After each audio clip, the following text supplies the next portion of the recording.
Tutvusta palun oma koera meile. Tema nimi on Forest ja see nimi tuli kaasa juba siis sealt aretaja juurest, kus me tostsime. 4-aastaseks sai just igavesti vahva loom. Et meil on pikalt olnud ka 14 aastat oli samasugune, aga valge. Ja me ei pidanud, 6 aega pidasime vastu ilma koerata ja siis tuli Forest. Labradoridel on loendamatu hulk häid omadusi. Ta on ülisõbralik ja lastega eriti, et selline väga-väga nunnu. Meil on siin sõpradel väiksemaid koeri, siis ta ikka mängib nendega väga elalt. Et kogu aeg on rõõmu täis. Nemad on ka head valvekoerad, näiteks kui varas öösel sisse murrab, siis ta rõõmustab nii suure häälega, et pererahvas ärkab ülesse. See on tõesti tore. Aga kas ta ka mingeid trikke teeb? Jaa, ta on ikka õppinud. Me käisime ka koerte koolis, ta sai seal väga palju kiita. Nii et üht koma teist näiteks tema ei alusta enne söömist, kui söögi andja, siis talle ei ütle head isu. Enne tema ei puuduta seda toitu. Ja meil ongi olnud paar sellist juhust, kus muude tegemiste käigus on ununenud see head isu soovimine. Ja siis mõne minuti pärast kööki tagasi tulles on põrand märg, siit lõua vahelt kõik tilkunud, tema ikka ootab seda head isu kesklust. Et jah, ja siis ta oskab näita, kuidas sa joogat teed. Näita, kuidas sa teed joogat. Forest, jooga. Ei, sa istud nüüd. Käppa oskame ikka anda ühte ja teist ja istuda ja lamada ja... Seda joogat tahaks ikka näha. Jaa, näitame joogat nüüd.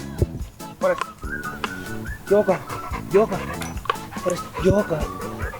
Jooga, siis ta laseb esimesed käpad alla. Teeb sellise võimlemisharjutuse. Me peame iga aasta tema sünnipäeva. See on siis niisugune kohustuslik pilt, kus siis tal on ka ilusti lipp sees ja väike improviseeritud tort koos küüneldega, nii et see on meile väga tähtis päev. Aga vahel juhtub ka õnnetusi. Meil on olnud ka üks juhtum, kus ta on söönud ära ühe soki ja nii halvasti läks, et see pidime selle välja opereerida laskma, et muidu oleks tekkinud seal sooleummustus ja eluohtlik olukord. See juhtus külas olles. Kodus on sokid kõik peidetud. Sooeside koertega on Toomasel olnud lapsest saati. Vanaemal Elvas oli Newfoundlander Lady. Ja tema kaisus ma pisikese poisina ka magasin, et mul on koertega väga tihe side lapsepõlvest saati. Kas ta Riigikogus on ka käinud? Ei, Riigikogus ei ole käinud, kuigi ma olen Riigikogus näinud küll koeri, isegi ühel ministril on, aga see mahub niimoodi kaenlasse, et tema on pisut suurem. Suure osa oma elust on Toomas töötanud lennunduses, ka piloodina. Kuidas ta lennukisse suhtub? Lennukisse ta ei ole veel jõudnud, aga me tahaks kindlasti sinna ka jõuda. Et üks lendav koer võiks ju olla. Piloodi kõrval? Jah. Et selle me proovime kindlasti ära. Aga kuidas lauluga lood on? Mis hakkad kodus laulma näiteks? Jaa, ei, ta selles mõttes otseselt ei reageeri selle peal, tal on jumala savi sellest.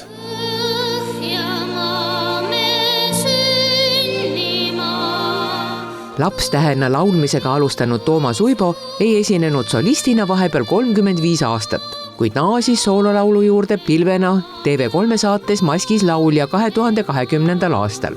Nüüd on ta kirjutanud suisa muusikalisi teatrilavastusi, mida on mängitud Palmse mõisas. 4 aastat tagasi kahasse Ott Kiluskiga Toomase enda lapsepõlvest rääkiva loo Minul on vari ja mullu juba üksinda kirjutatud vendade urbide loo Vihman oma sajan, mida etendati tänavu juba teist suve suure menuga tänasel laupäeval viimast päeva.